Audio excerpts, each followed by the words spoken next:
అమ్మాయిలు అందంగా ఉండాలనుకున్నప్పుడు అబ్బాయిల జీతం ఆ మాత్రం ఉండాలనుకోవడంలో తప్పలేదు కదా. అబ్బాయిలకి జీతాలు పెరుగుతాయి, అమ్మాయిలకి అందం పెరగదు. అందం చూసి అట్రాక్ట్ అవుతాం, అందం చూసి లవ్ చేస్తాం అనుకుంటే అమ్మాయి లావ్ అవ్వగానే వదిలేయాలి కదా. అమ్మాయిలు ప్రాక్టికల్లీ బొక్కుంటారు ప్రాక్టికల్ గా. నిజంగా ప్రాక్టికల్ గా ఉంటే రాంగ్ పర్సన్ సెలెక్ట్ చేసుకుని బ్రేకప్ ఎందుకు చేసుకుంటారు?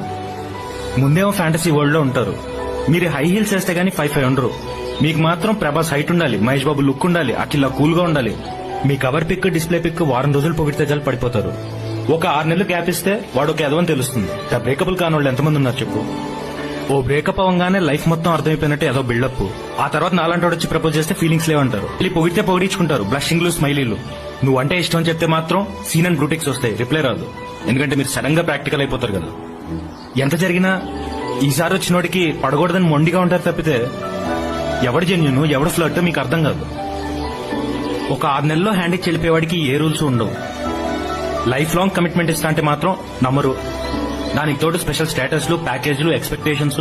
మీ మొండితనాన్ని ఇండిపెండెంట్ అనుకుంటూ, కంఫర్ట్ జోన్ ని ప్రాక్టికల్ అనుకుంటూ బతికేస్తారే. నీకు అమ్మాయిల మీద రెస్పెక్ట్ పోయి ఇలా మాట్లాడుతున్నావు. రెస్పెక్ట్ ఉంది కాబట్టి ఇంత మాట్లాడుతున్నాను. కాకపోతే అమ్మాయిని ఓవర్ రేట్ చేస్తున్నారు. ఒక అబ్బాయి లవ్ చేస్తున్నాడు అనగానే ఫ్యాన్ లా ట్రీట్ చేస్తారే. ఒక అబ్బాయి లవ్ లో కూడా ఫాదర్ ఉంటాడు, బ్రదర్ ఉంటాడు, ఫ్రెండ్ ఉంటాడు, బాయ్ ఫ్రెండ్ ఉంటాడు. ఇవన్నీ కలిపితేనే హస్బెండ్ అవుతాడు. ఇవన్నీ ఎవరికి అర్థం కావు.